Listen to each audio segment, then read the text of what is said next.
Assalamualaikum warahmatullahi wabarakatuh. Perkenalkan, nama saya Nil Hamdal, saya dari Prodi PAI 5.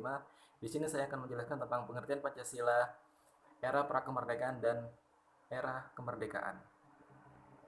Oke, langsung saja kita masuk ke pembahasan pengertian Pancasila. Pancasila merupakan dasar ideologi negara. Pancasila sendiri diambil dari kata Sanskerta, yaitu panca yang berarti 5 dan sila yang berarti prinsip atau asas.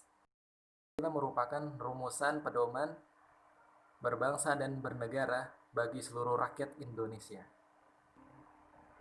Pancasila sendiri terdiri atas 5 dasar ideologi.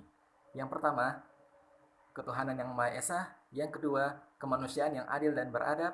Yang ketiga,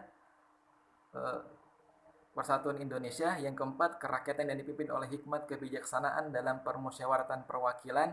Dan yang kelima, keadilan sosial bagi seluruh rakyat Indonesia. Tercantum pada alinea keempat di pembukaan Undang-Undang Dasar 1945. Lahirnya Pancasila yaitu pada tahun 1945 tanggal 1 Juni. Oke, lanjut ke pembahasan kita yaitu era prakemerdekaan. Pada tanggal 1 Maret 1945 dibentuklah suatu badan penyelidik usaha persiapan kemerdekaan Indonesia. Badan ini sendiri diketuai oleh Dr. Kanjeng Raden Tumenggung Rajiman Wedioningrat. Dalam pembukaan pidato pada sidang pertama, Rajiman Wedioningrat dia melontarkan sebuah pertanyaan, yaitu apa dasar negara kita dan mau dibentuk apa? Untuk merumuskan Pancasila sebagai dasar negara, terdapat usulan-usulan yang dikemukakan pribadi di dalam sidang BPUPKI. Nah, usulan-usulan ini tersendiri dikemukakan oleh 3 tokoh, yaitu yang pertama Muhammad Yamin, yang kedua Soekarno, dan yang ketiga Supomo, untuk merumuskan sebuah falsafah dasar negara untuk negara Indonesia. Oke, sekarang kita masuk ke pengemukaan pendapat pribadi dalam sidang BPUPKI oleh Muhammad Yamin. Pada tanggal 29 Mei 1945, beliau mengemukakan 5 asas bagi negara Indonesia, yaitu yang pertama, sila kebangsaan, yang kedua, sila kemanusiaan, yang ketiga, sila keadilan, yang keempat, sila kerakyatan, dan yang kelima adalah sila kesejahteraan rakyat. Selanjutnya, pengemukaan pendapat pribadi oleh Profesor Dr. Supomo. Pada tanggal 31 Mei 1945, beliau mengemukakan sebuah asas atau teori-teori. Asas dan teori-teori ini ada 3.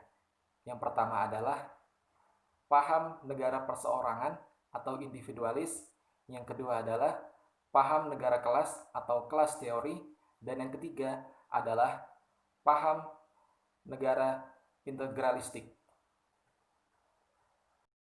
Selanjutnya pendapat pribadi yang dikemukakan oleh Insinyur Soekarno. Pada tanggal 1 Juni 1945, Insinyur Soekarno mengemukakan 5 prinsip dasar negara. Yaitu yang pertama, nasionalisme atau kebangsaan Indonesia. Yang kedua adalah internasionalisme atau peri kemanusiaan. Yang ketiga, mufakat atau demokrasi. Yang keempat, kesejahteraan sosial. Dan yang kelima adalah ketuhanan yang Maha Esa.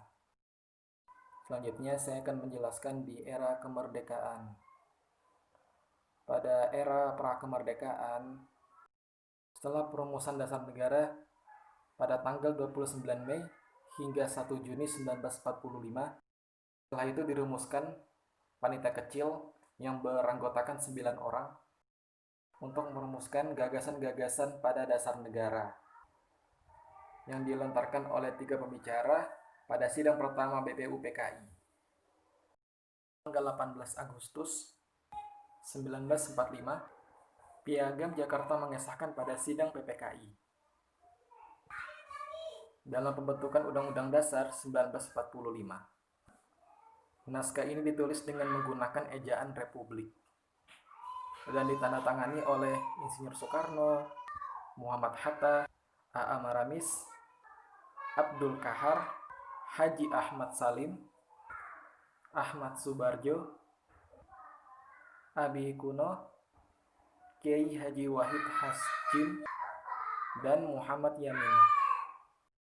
Dan pada akhirnya di tanggal 22 Juni 1945,